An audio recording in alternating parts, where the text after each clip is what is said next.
From Get Pod Local, here are your headlines for Thursday, December 18th, 2025, 7 days until Christmas.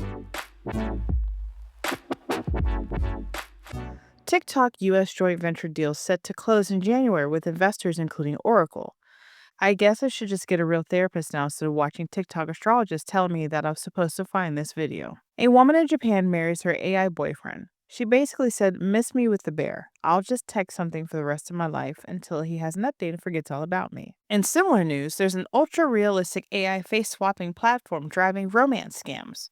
Great. Dallas Mavericks owner Miriam Edelson, who is also the genius who signed off on trading Luka to the Lakers, urges Mango Mussolini to run for a third term by offering him $250 million. Imagine if that money was invested in the city instead. Retired NASCAR driver Greg Biffle and family among 7 people killed in a North Carolina plane crash. The cause of the crash wasn't immediately known, nor was the reason for the plane's return to the airport in drizzle and cloudy conditions. The National DNC decided to bury a damning report on why Mango Mussolini won in 2024. In what world do they think that's a great idea? Also, we know why. Their messaging sucked, and they were playing defense the entire time. Kamala had 107 days to pull off a Herculean feat, and people were not inspired to go vote. Also, the Electoral College. Boom! Now you don't need the report. Release the report, you cowards, and maybe, I don't know, learn from it? Which leads me to another Democratic story. Recruiting efforts leads Texas Democrats to fill every state and federal race in the 2026 ballot.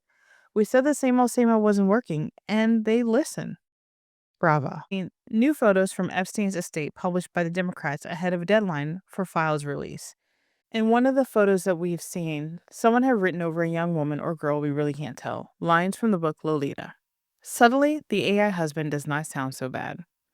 Mango Mussolini signs executive order that would reclassify marijuana as a less dangerous drug. Could someone just legalize it already? Police in Sydney detained men over possible violent act. Photos from the scene showed men sitting on the ground as officers moved around them. Police said 7 men were assisting police in their inquiries. And finally, Mango Mussolini is renaming the Kennedy Center after himself, the White House says. Did anyone think he wasn't going to do that? Like, seriously? Those are your headlines for today. We will release a recap of all the news tomorrow on Friday, so if you haven't yet, please like, subscribe, share, and restack. If you're not following us on Substack, please do, so you can get this and all of our newsletters and podcasts sent straight to your mailbox. We keep up with the news, policy, and elections for you so you don't have to. Aren't we sweet? Talk to you tomorrow. Bye.